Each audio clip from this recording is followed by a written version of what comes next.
Bismillahirrahmanirrahim.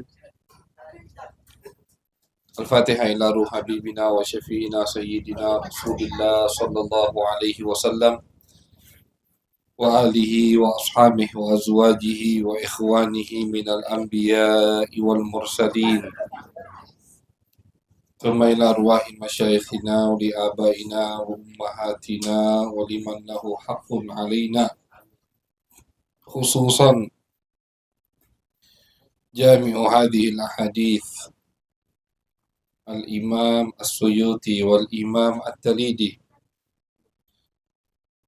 wa Abuya Sayyid Muhammad Alawi Al-Maliki bi anna Allah yaghfir lahum wa yarhamuhum wa yu'li darajatihim fil jannah wa yanfa'una bi asrarihim wa anwarihim wa ulumihim wa barakatihim fid dini wad dunya wal akhirati bi sirril Fatihah.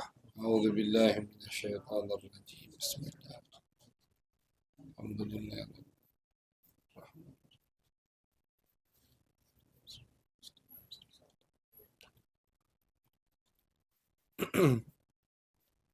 Bismillahirrahmanirrahim.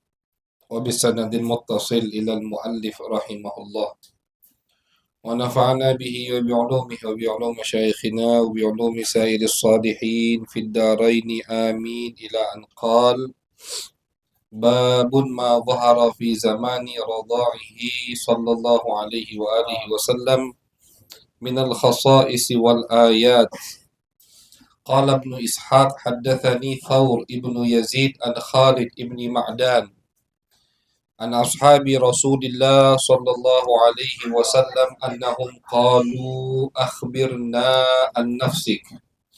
قال نعم أنا دعوة أبي إبراهيم وبشرى عيسى عليه السلام ورأت أمي حين حملت بي أنه خرج منها نور أضاء له قصور الشام واسترضعت في بني سعد بن بكر فبينا أنا في بهم لنا أتاني رجلان عليهما ثياب بيض معهما تست من ذهب مملوء ثلجا فأضجعاني فشق قلبي وبطني وغسلاه بذلك الثلج حتى إذا أنقياه رداه كما كان ثم قال أحدهما لصاحبه زنه بعشرة من أمته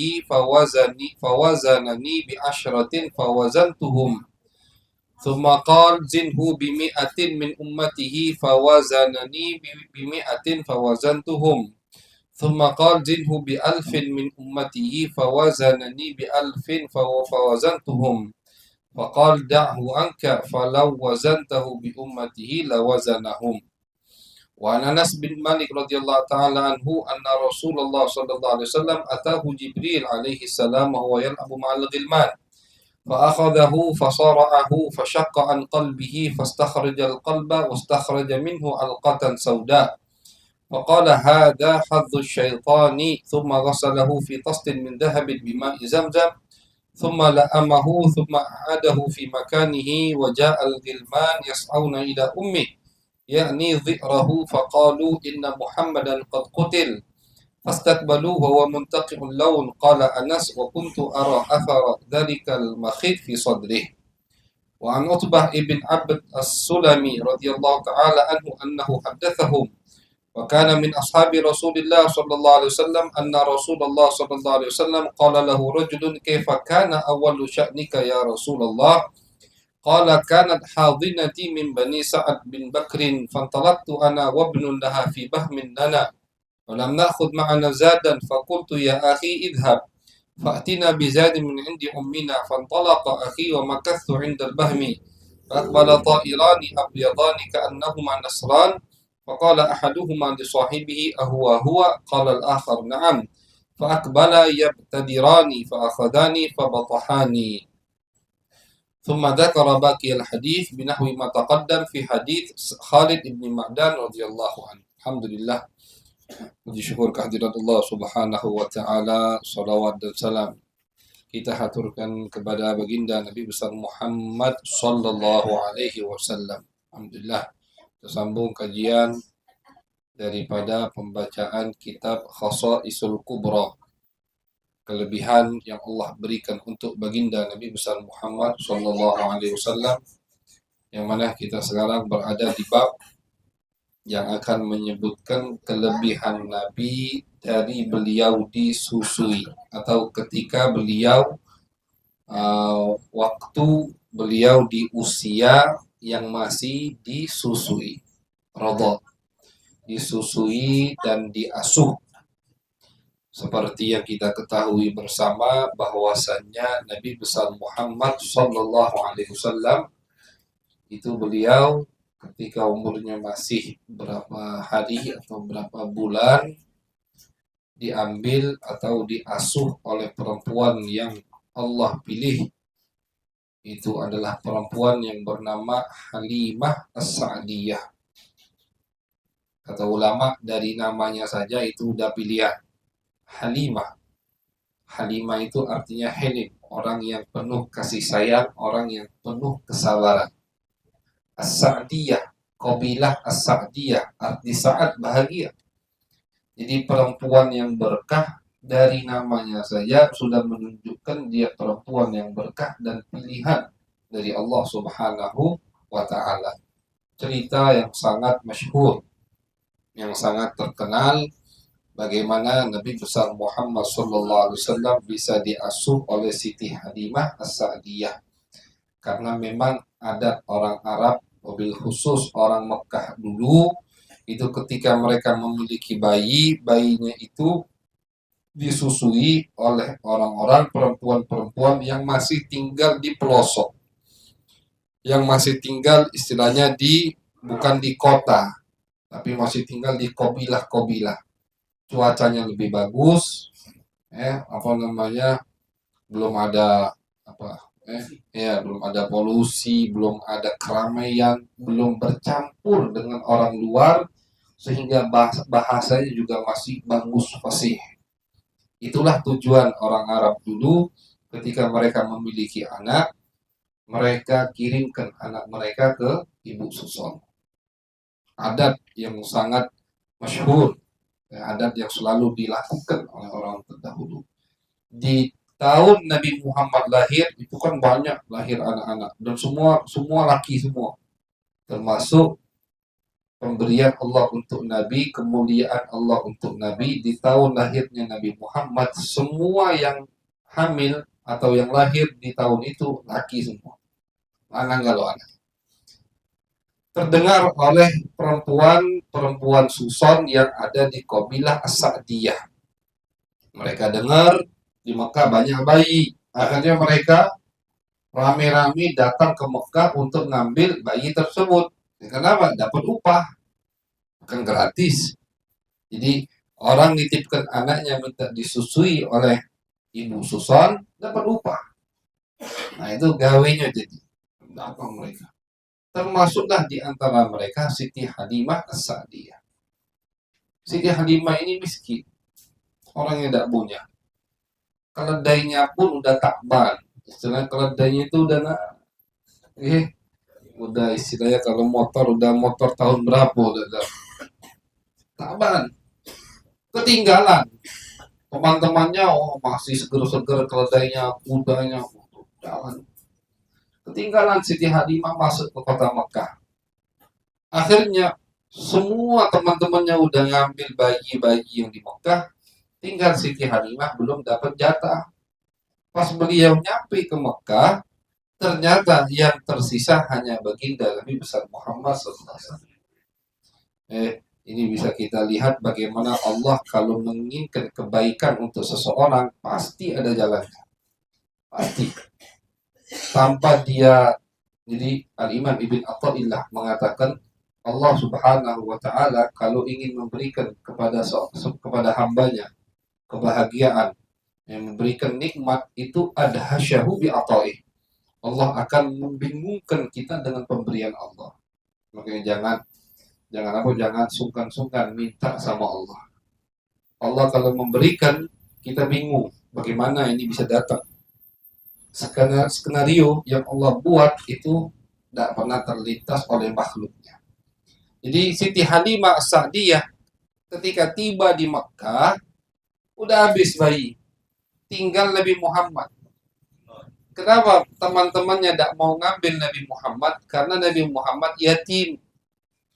Mereka pikirannya kan duit. Yatim siapa nak mayatnya? Kalau anak ini yatim siapa nak nunjuk duit?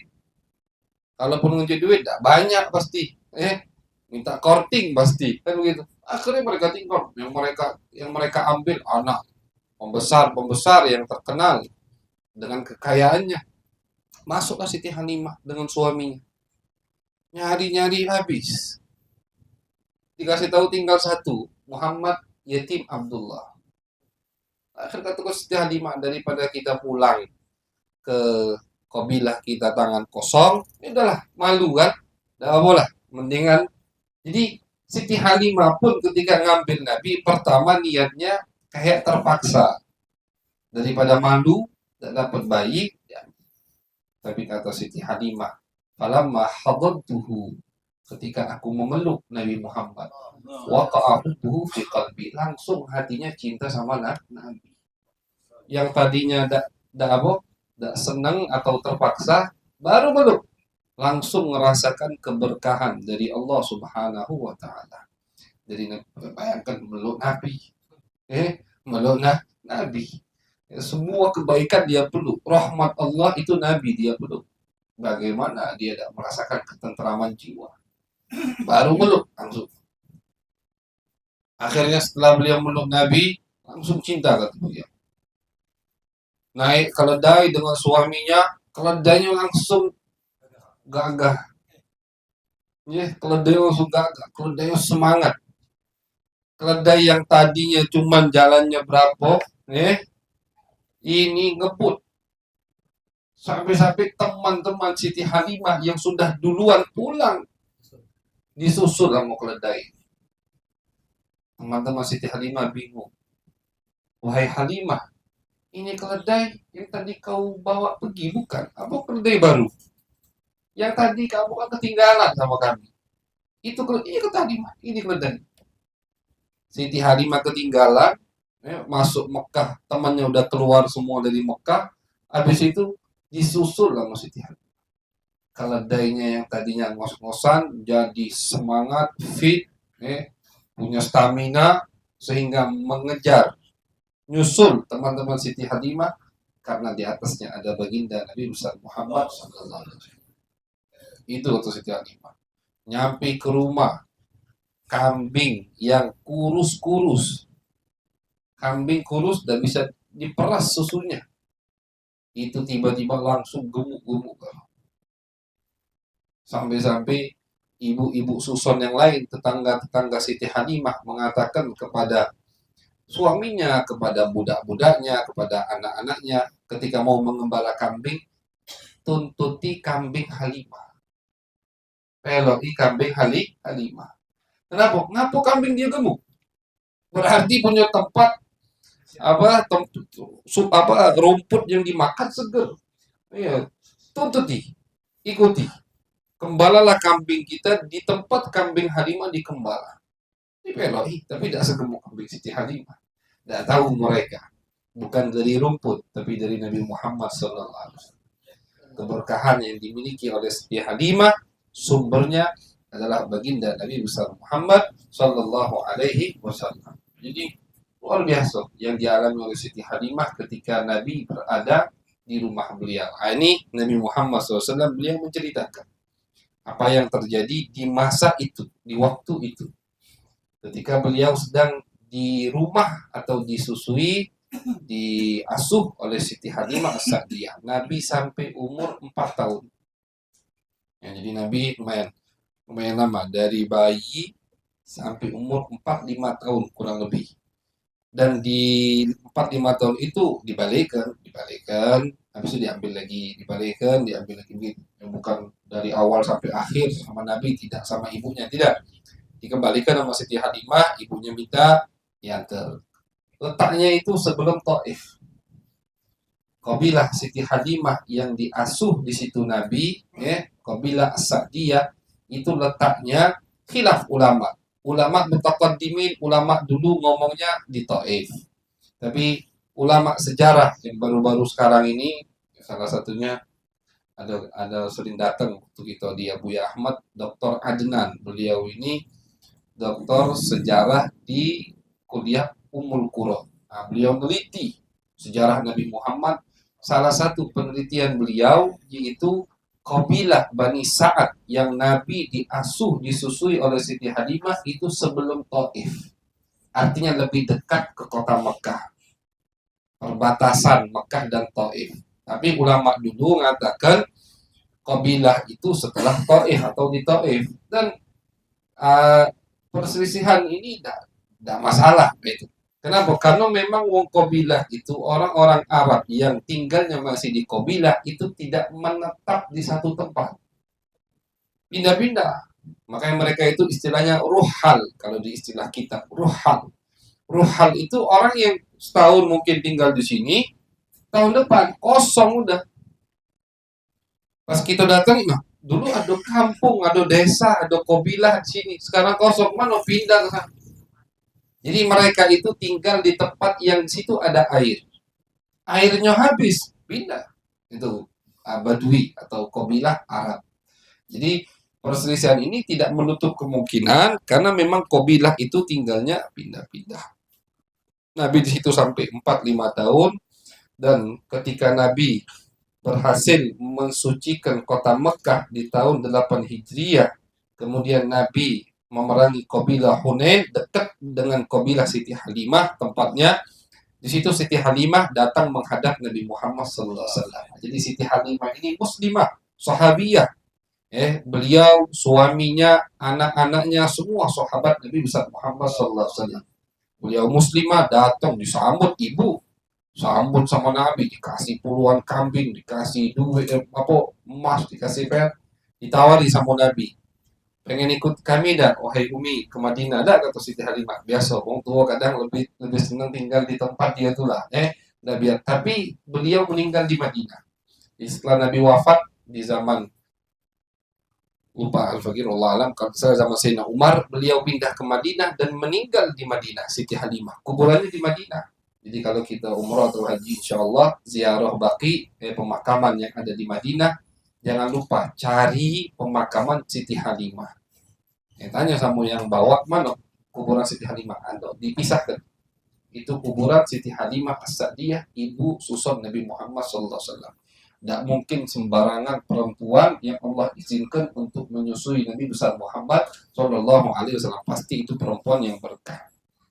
Nabi menceritakan, ketika beliau ditanya sama sahabat bertanya kepada Nabi, "Ya Rasulullah, akhbirna an nafsi." Wahai Rasulullah, ceritakan kepada kami tentang dirimu. Ini sahabat, masyaallah hadirin. Sahabat yang tinggal sehari-hari itu sama Nabi. Mereka itu melihat Nabi Muhammad, sholat di belakang Nabi, belajar sama Nabi, ngaji sama Nabi. Mereka punya masalah ngadu ke Nabi, sakit pening pala ke Nabi, demam ke Nabi, sakit mata ke Nabi. Sahabat itu ke Nabi kan. Mereka seharian sama Nabi. Waktu mereka luangkan untuk Nabi, masih bertanya ke Nabi, akhbirna an nafsi. Ya Rasulullah, ceritakan kepada kami tentang dirimu. Ini pelajaran atau sinyal buat kita bahwasanya kita lebih pantas untuk mempelajari siapa itu Nabi besar Muhammad SAW. Kalau sahabat yang udah nyinggung Nabi hidup tahunan dengan Nabi masih bertanya ke Nabi, akhbirna an nafsi. Kurang puas mereka karena memang al-muhib la yashba min habibi. Ada pepatah yang mengatakan al-muhib la yashba min habibi. Orang yang cinta itu tidak kenyang dengan cerita orang yang dia cintai. Tidak kenyang. Walaupun cerita, kalau ada orang cinta dengan seorang, dia cerita terus tentang orang itu. Kita kadang dengar bosan. Diulang lagi cerita ini, diulang lagi. Tapi dia tidak ngerasa bosan. Kenapa? Karena dia cinta dengan yang dia ceritakan. Nah, makanya Orang yang cinta dengan seseorang tidak bakal bosan. Apalagi cerita Nabi tidak bakal bosan. Sejarah Nabi itu kita pelajari dari ibtidai kalau di pondok, dari ibtidai hatam, ganti kitab hatam, tidak bosan-bosan. Di Mekah bersama Abu Ya Said Ahmad, hatam kitab ini, ganti kitab lain, hatam kitab ini, ganti pengarang. Isinya sama, syama'il Nabi, sejarah Nabi Muhammad, tentang peperangan Nabi besar Muhammad sallallahu alaihi wasallam. Nabi la yadri qadral habibi siwallah. Al-Imam Al-Busiri mengatakan dalam qasidah Hamziyah beliau, tidak ada yang mengetahui hakikat Nabi kecuali Allah. Makanya sahabat yang sudah dekat kenal dengan Nabi masih bertanya kepada Nabi, ceritakan ya Rasulullah tentang diri. Akhbirna an nafsi. Ini yang bertanya sekelas Abu Bakar, Umar, Utsman, Ali, dan Zubair, semua masih kurang puas mendengar cerita tentang baginda Nabi besar Muhammad SAW. Apalagi kita yang tidak sezaman sama Nabi, yang jauh zamannya dari Nabi Muhammad SAW, maka lebih harus kita ini bahkan harus jadikan rutinan. Gitu. Kalau bisa kita punya di rumah buku, walaupun terjemahan, tapi hati-hati, aku nyari buku terjemahan. Walaupun terjemahan, baca sehari berapa lembar kitab sejarah Nabi Muhammad. Hatam, ulang lagi. Hatam, ulang lagi. Gitu. Jadikan rutinan kita membaca sejarah Nabi. Zaman sekarang ini nganggap sejarah Nabi itu materi yang sepele. Cerita cuma. Umumnya begitu. Kalau nak muka majlis, nanda muka sejarah Nabi, kejenguan, ini ustaz tak baca apa-apa berarti. Cuman buka sejarah Nabi. Padahal kita dapat cerita dari guru kita yang pernah belajar di Mesir, itu ada satu ulama di Mesir, lupa Al-Fagir namanya. Beliau belasan tahun majlisnya sirah, sejarah. Tapi dari majlis beliau itu tercetak mufassir, ahli tafsir. Beliau cetak murid ahli hadis, ahli fikih, ahli sumbernya ilmu ya di sejarah Nabi Muhammad. Tapi orang banyak berpikiran dalam muka majlis atau perkumpulan sirah Nabi, kakek dianggap ustadz itu atau fulan tidak bisa ngajar kecuali cerita.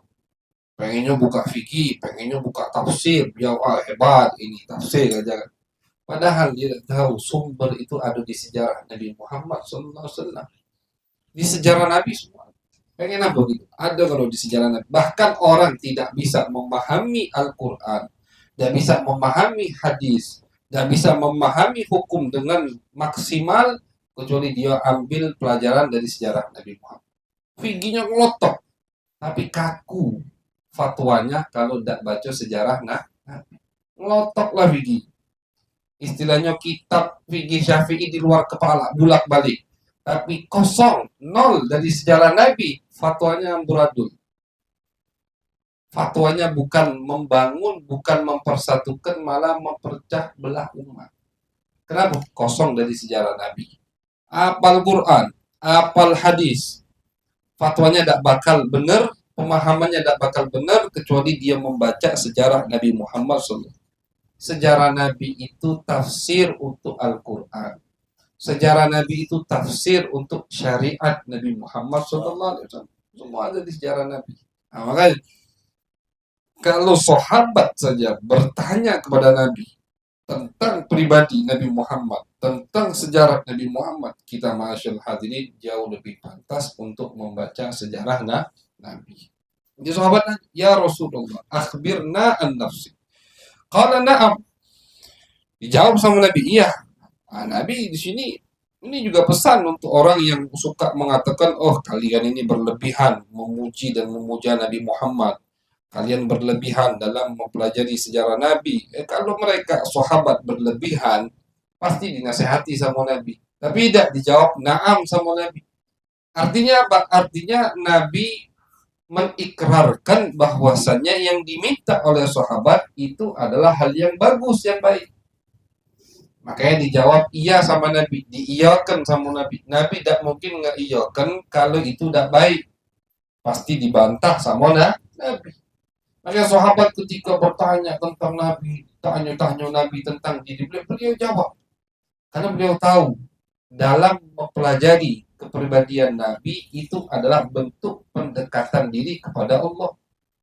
Kita belajar sejarah Nabi, belajar agama.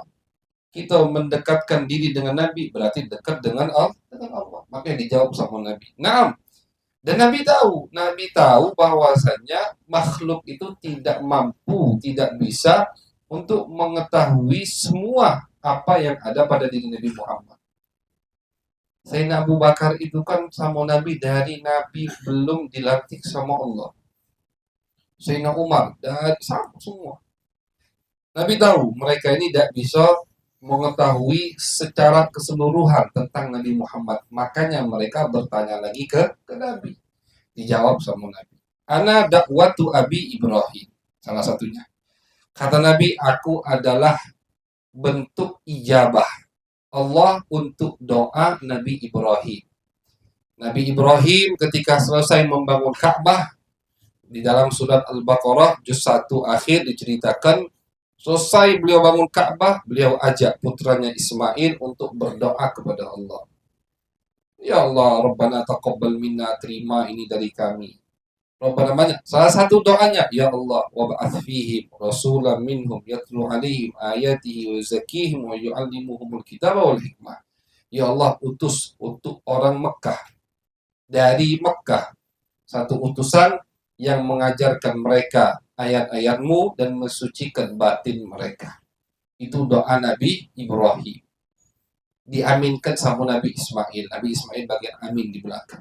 Nah, kata Nabi, aku ini bentuk ijabah Allah untuk doanya kakekku Nabi Ibrahim alaihi salam.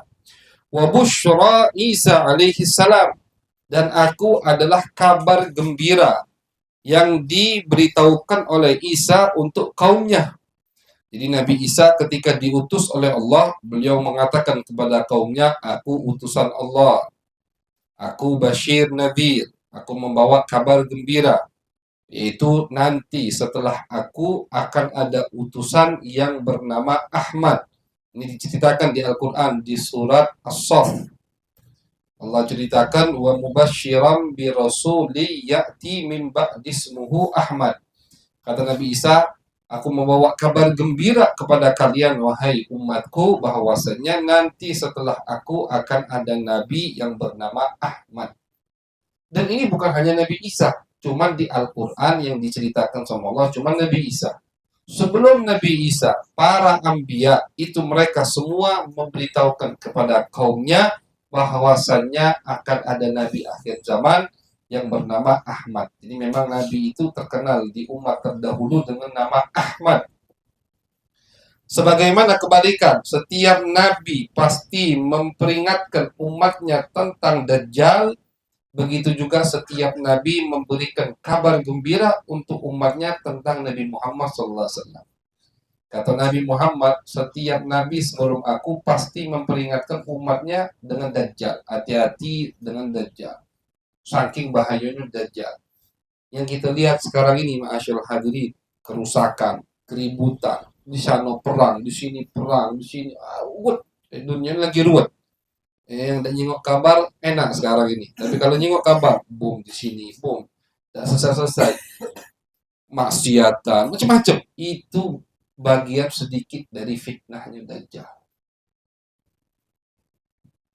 Apa namanya? Kerusakan, kemaksiatan, fitnah, ini semua di ujung tangan Dajjal. Itu Dajjal kalau yang ini. Dajjal. Makanya ulama mengatakan sebelum Dajjal yang besar, banyak Dajjal kecil dulu dibentuk kamu Dajjal. Pecong maksiat, ada pemimpin, ahli maksiat, sesat, zalim, itu anggota Dajjal. Dajjal kecil istilahnya. Sampai nanti Dajjal yang besar, yang beneran, yang picek. Kan Dajjal itu picek. Matanya satu. Itu keluar, nah baru semua tunduk kepadanya. Dajjal-Dajjal yang kecil itu. Jadi kerusakan ini, itu semua dari aturan Dajjal. Makanya setiap nabi pasti memperingatkan umatnya tentang Dajjal. Setiap nabi.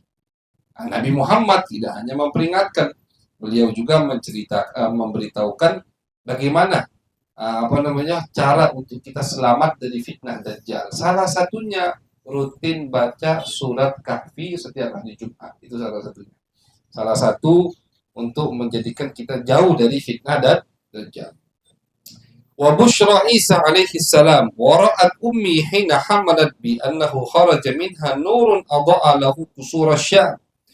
Dan ibuku, kata Nabi, ketika melahirkanku, beliau melihat cahaya yang keluar dari dirinya sampai menyinari istana-istana yang ada di negeri Syam. Jauh jaraknya itu 1000 kilo lebih. 1000 kilo lebih. Dan ibu Nabi, Siti Aminah, pas melahirkan kan di kamar, di rumah. Tapi cahaya itu nembus semua bangunan sampai menyinari, terangnya itu sampai ke istana-istana yang ada di negeri Syam. Ini termasuk tanda bahwasannya Islam akan menyebar sampai ke sana. Makanya Nabi ketika dakwah di Mekah, Nabi kasih tahu mereka, ayo iman sama aku, ikuti aku. Kalian akan mendapatkan kebaikan dunia dan akhirat.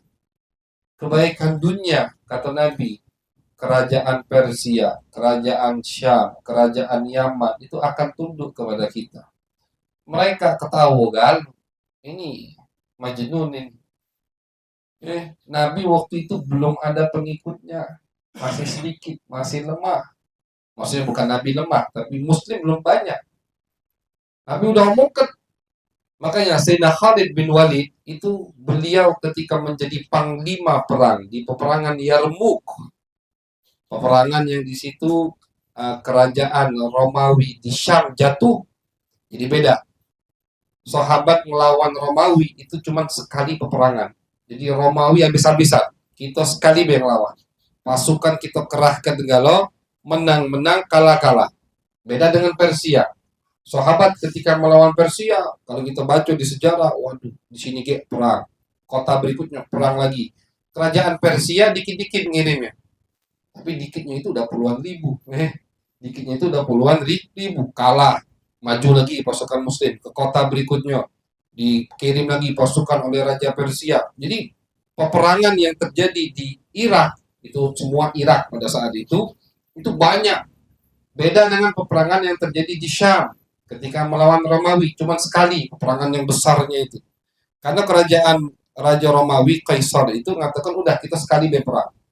Semua pasukan yang di Syam, pasukan aku yang di Jazirah Arab, itu kan Jazirah Arab, kerahkan semua, menang kita menang, kalah ya sudah, mau tidak mau kan. Nah itu peperangan yang terbesar di Yarmuk, 300.000 pasukan Romawi, sedikit. Itu Sayyidina Khalid bin Walid yang jadi panglima. Tiba-tiba beliau nangis. Teman-temannya bingung. Apa yang membuatmu nangis, wahai Khalid? Khalid tidak mungkin takut perang. Jiwanya memang jiwa panglima.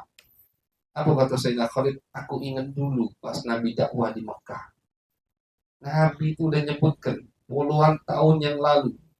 Kata Nabi, ayo ikuti aku, maka kalian akan mendapatkan kerajaan Romawi, kerajaan Persia. Nangis. Dulu kita hina Nabi. Dulu kita ketahui Nabi Muhammad. Tak tahunya Allah jadikan kita wong yang menyaksikan apa yang dijanjikan oleh Nabi Muhammad. Bahkan beliau jadi panglimanya. Khalid bin Walid. Jadi Nabi udah dari dulu. Ayo nanti. Tak tahunya Khalid yang jadi panglima. Ikrimah putra Abu Jahal juga jadi panglimanya. Semua sedih. Ingat dulu kita. Istilahnya merendahkan Nabi, kita ketahui Nabi. Karena mustahil bagi mereka. Ternyata tidak mustahil untuk Allah. Nah, jadi kapan itu semua tandanya keluar? Ketika Nabi lahir, cahayanya sampai ke Syam. Kemudian kata Nabi, wasturdi'tu fi bani Sa'ad bin Bakrin, dan aku diasuh, disusui, disusun di kabilah Sa'ad bin Bakar, yaitu kabilah Siti Halimah As-Sa'diyah. Fabaina ana fi bahmin lana, kata Nabi, ketika kami lagi mengembala kambing kami. Jadi Nabi itu senang mengembala kambing sampai beliau dekat-dekat mau menikah dengan Siti Khadijah, itu Nabi masih mengembala kambing. Berkah kambing itu. Jadi Nabi menganjurkan untuk kita ngembala kambing. Bahkan beliau mengatakan berkah ada di kambing. Ashabul ghanam.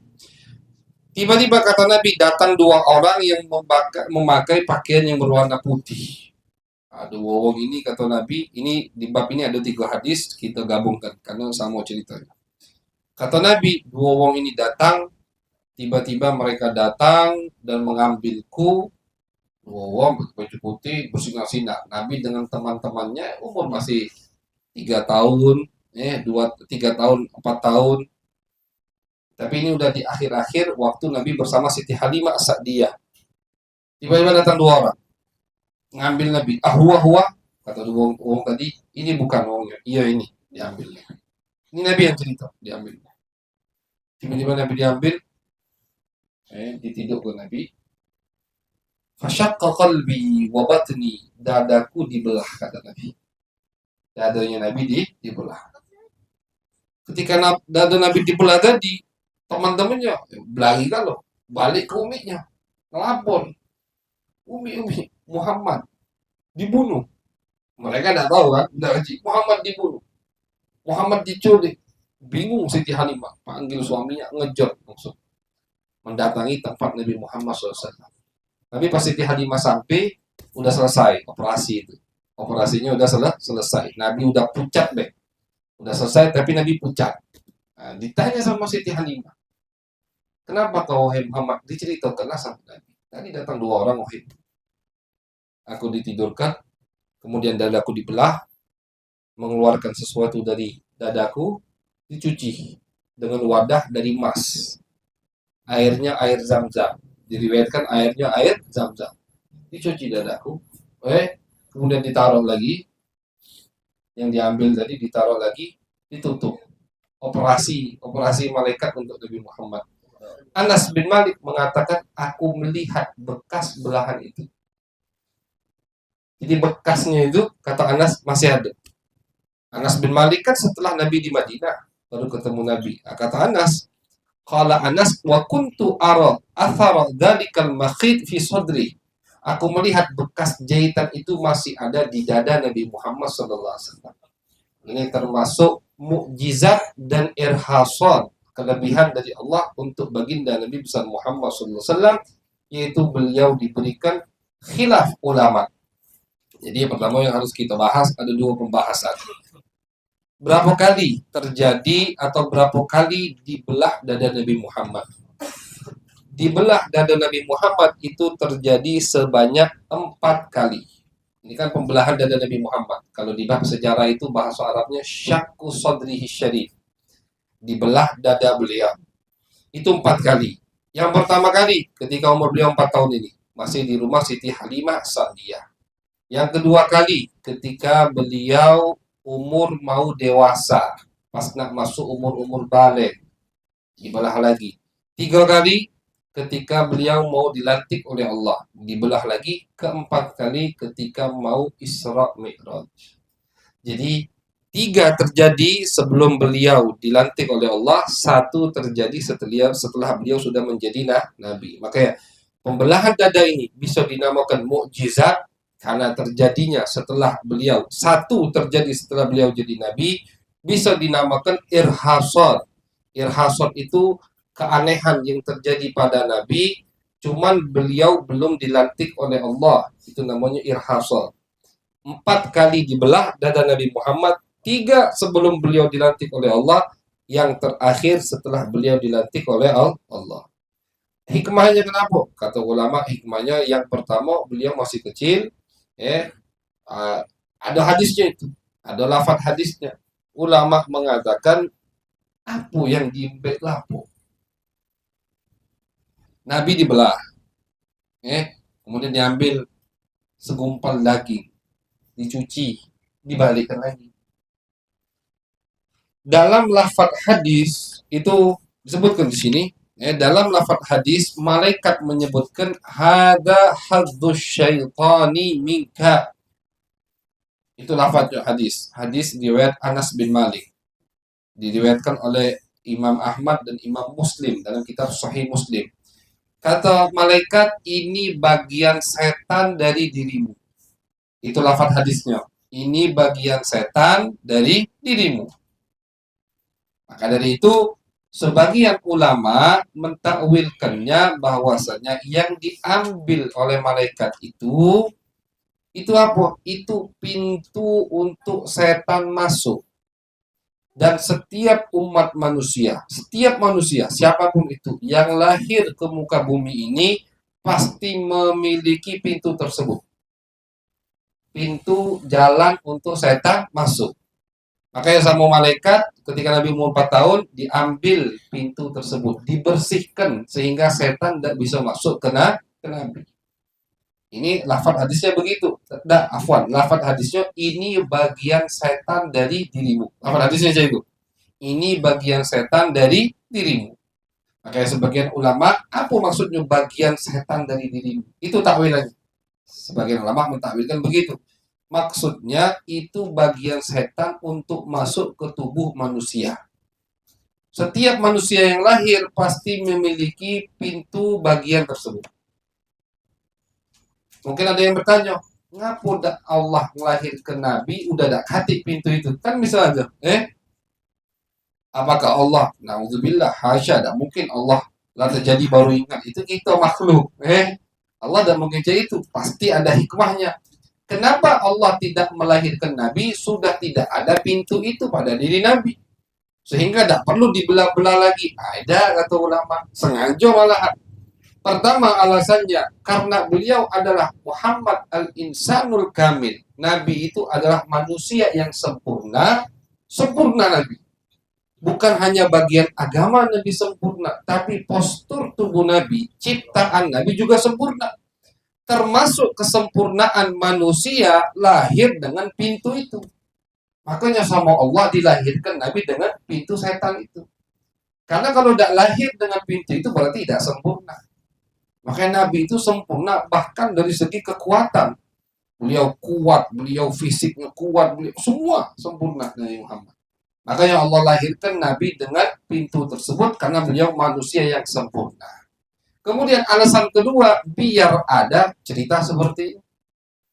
Biar kita tahu kedudukan Nabi Muhammad. Biar kita tahu kelebihan Nabi Muhammad. Kalau Nabi langsung lahir tanpa ada pintu tersebut, tidak katik cerita ini. Makanya sengaja Allah lahirkan Nabi dengan ada pintu setan untuk masuk kepada Nabi, namun baru umur 4 tahun udah diambil kembali oleh Allah biar kita tahu, oh Nabi ini bukan manusia sembarangan, manusia pilihan. Manusia yang lain katik yang diambil sama Allah cuma Nabi Muhammad Shallallahu Alaihi Wasallam. Itu takwilan pertama dari lafaz tadi. Hada hadzu syaitani minka. Ini bagian setan dari dirimu. Al-Imam Al-Habib Ali bin Muhammad Al-Habsyi dalam qasidah Murid Qibdurar, beliau mengatakan wama akhrajal amlaku min qalbihi ada walakinnahum zaduhu tuhran ala tuhri. Kata Habib Ali Habsyi, bukan kotoran yang dikeluarkan dari Nabi, tapi yang ditambahkan kepada Nabi cahaya melebihi cahaya. Katik kotoran dari Nabi. Kata Al-Habib Ali bin Muhammad Al-Habsyi. Katik kotoran dari Nabi. Cuman yang dituangkan oleh malaikat cahaya. Demi cahaya. Jadi ditambahkan lagi cahaya. Itu kata Al-Habib Ali bin Muhammad Al-Habsyi. Takwilan terakhir yaitu takwilan Abuya Sayyid Muhammad Alawi Al-Maliki. Beliau ini muhaddis. Jadi Allah berikan takwilan beliau tetap di koridor lafaz hadis, tapi takwilan yang luar biasa. Kan lafaz hadisnya hada hadzu syaitani minka. Ini bagian setan dari dirimu. Lafaz hadisnya itu. Kata Buya, itu bagian setan, bukan pintu masuk, bukan itu, bukan. Apa kata Buya? Bagian rahmat untuk setan yang ada pada diri Nabi Muhammad SAW. Jadi karena setan, iblis itu sudah mal'un, dilaknat oleh Allah.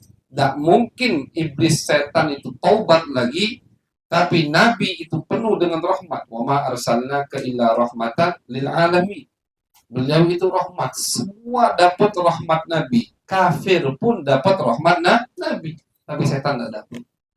Kapan tidak dapat setan? Ini Jadi yang diambil oleh malaikat bagian rahmat Nabi untuk setan. Itu kata Abuya. Jadi Abuya tetap tidak keluar dari lafaz hadis, cuma takwilannya luar biasa, menjunjung martabat makom Nabi besar Muhammad sallallahu alaihi wasallam. Jadi kata Abuya, maksud malaikat ini bagian setan dari dirimu, yaitu bagian rahmat untuk setan yang ada pada diri. Kalau itu tidak diembek, setan juga bakal dapat rahmat Nabi Muhammad sallallahu alaihi wasallam. Jadi bayangkan betapa besar rahmat Nabi Muhammad sallallahu alaihi. Kalau orang kafir jelas, orang kafir dapat rahmat Nabi, orang maksiat dapat rahmat Nabi. Apalagi muslim, apalagi muhib, apalagi yang cinta sama Nabi Muhammad SAW. Setan tidak dapat rahmat Nabi karena beliau sudah Allah vonis dan akhirnya khulud, kekal abadi di api neraka. Nabi lahir dengan rahmat yang melimpah, sama Allah perintahkan malaikat untuk mengambil rahmat tersebut dari hati Nabi untuk setan. Jadi ini bagian setan dari dirimu, itu bagian rahmat untuk setan dari diri Nabi besar Muhammad Sallallahu Alaihi Wasallam. Jadi dah katik kotoran pada diri Nabi Muhammad SAW, katik bagian setan dari diri Nabi, tapi bagian setan yang diambil yaitu rahmat Nabi untuk setan. Itu takwilan guru kita Abu ya Sayyid Muhammad Alawi Al-Maliki Al-Hasani. Jadi itu pembelahan dada yang pertama. Yang kedua, ketika beliau mau umur 10 tahun, mau umur balik, biar lebih siap. Yang ketiga, pas nak dilantik oleh Allah, makin siap. Yang keempat, ketika mau, jadi tahapannya itu ada hikmahnya. Karena Nabi Muhammad, walaupun beliau cahaya, cuman cahaya itu kan berat, jadi bertahap. Nabi ketika mau dilantik oleh Allah, dibelah lagi dadanya, biar makin jasmani. Sekuat apapun orang, jasad itu tidak sekuat ruh. Makanya kenapa para ulama mengatakan, kalau wali sudah meninggal, itu seperti pedang yang dikeluarkan dari sarungnya. Jangan kita kira kalau ada guru, ada nenek moyang kita, wali yang dekat dengan Allah meninggal, sudah hilang. Tidak, mereka masih ada. Bahkan mereka bisa menolong kita melebihi ketika mereka masih hidup. Mereka bisa menolong kita melebihi pas mereka masih hidup. Mereka pas hidup seperti pedang di sarungnya. Tidak bebas geraknya. Ada takalif, ada beban-beban dari Allah Subhanahu wa Ta'ala. Ada batasan yang tidak boleh Allah lewati mereka. Kenapa? Masih di alam dunia. Tapi ketika mereka meninggal, seperti pedang yang dikeluarkan dari sarungnya, katik batasan, terserah kalau nak apa. Itu. Jadi para aulia, para ulama, para masyaikh guru, ketika sudah meninggal, mereka lebih bebas untuk menolong kita, lebih leluasa daripada ketika mereka masih hidup. Karena jasad ini cak mano tetap jasad, badan, tubuh. Sangkar untuk burung yang ada di dalamnya. Apa burung itu? Mutiara ruh. Oke, kata ulama, jangan cuma ngemuk ke jasad badan, tapi gemukkan juga ruh itu. Kita nyehatkan badan dengan makan teratur, dengan olahraga dan macam-macam. Ruh kita juga perlu disehatkan dengan majlis taklim, dengan baca Quran, dengan sholawat kepada Nabi Muhammad, dengan dengar. Ini pas kita dengar sejarah Nabi, yang makan tuh ruh kita. Makanya kadang kita kalau habis dari majlis taklim kenyang, tidak nafsu makan. Sudah, kenapa? Tapi tetap dimakan gitu. Kue dari Abi Almi. Gitu. Kenapa asyik hadirin? Karena ruh kita sudah kenyang. Makanya jangan sampai ruhnya kurus, badannya Masya Allah. Jangan, itu ruh. Jadi ruh itu terkurung ketika di dalam jasad. Makanya Nabi besar Muhammad SAW, Allah berikan tahapan demi tahapan untuk menerima pemberian dari Allah Subhanahu wa Ta'ala. Mau dilantik, Allah belah lagi dada Nabi, tambah lagi cahaya. Sudah kuat Nabi. Mau Isra Mi'raj, Nabi nak ingat Allah. Nabi Musa itu ketika berusaha minta sama Allah, ingin melihat Allah, baru sedikit Allah bukakan hijab, pingsan Nabi Musa. Ini Nabi Musa yang udah mendengar kalamullah, udah kuat, 5 makhluk termulia. Salah satunya Nabi Musa. itu masih tidak sanggup untuk melihat Allah. Jasadnya tidak sanggup. Makanya ketika Nabi Muhammad mau Isra Mi'raj, Allah belah lagi dada Nabi, Allah tambah lagi cahaya, biar beliau sanggup untuk melihat Allah. Ya, seperti yang kita pernah ceritakan di bab Isra Mi'raj, Jibril saja ketika di satu tempat di atas mengatakan, ya Rasulullah, dari saat ini antum jalan dewean. Demi Allah, ana Jibril, Jibril, makhluk yang mulia, makhluk yang besar ciptaannya, maju selangkah saja akan terbakar ya Rasulullah. Yang punya 600 sayap. Satu sayapnya kalau dikibarkan setengah bumi gelap. Artinya dua sayap malam gitu. Dari siang kalau Jibril mengibarkan dua sayapnya udah malam. Itu punya 600 sayap. Bukan makhluk kecil. Dan ketika malam Isra Mi'raj, Jibril pada bentuk aslinya. Namanya Nabi dengan bentuk aslinya. Nabi bentuk manusia yang tidak besar. Bisa melampaui tempat yang tidak bisa dilampaui bahkan oleh Jibril. Kata Jibril, aku ya Rasulullah maju selangkah akan terbakar. Tidak bisa. Hanya untuk antum ini ya Rasulullah. Ini kedudukan yang luar biasa. Makanya butuh Nabi ditambahkan lagi cahaya oleh Allah. Itulah pembelahan dada yang keempat. Jadi 4 kali dibelah dada Nabi besar Muhammad SAW. Dan semua diceritakan oleh baginda Nabi besar Muhammad SAW. Karena itu termasuk khasaisun Nabi sallallahu alaihi wasallam, termasuk kelebihan yang Allah berikan untuk baginda Nabi besar Muhammad sallallahu alaihi wasallam. Mudah-mudahan kita mendapatkan bagian dari kelebihan tersebut, mendapatkan mahabbah pandangan khusus dari Nabi besar Muhammad SAW. Yaqbalna ala ma fina. Mudah-mudahan Nabi menerima kita dengan kekurangan yang kita miliki, dijadikan umat yang dicintai, yang diberikan pandangan khusus oleh Nabi Muhammad, berkat para guru, berkat para masyayikh. Amin ya rabbal alamin. Wa ila hadratin Nabi Muhammadin sallallahu alaihi wasallam bi sirril Fatihah. A'udzubillahi minasyaitonir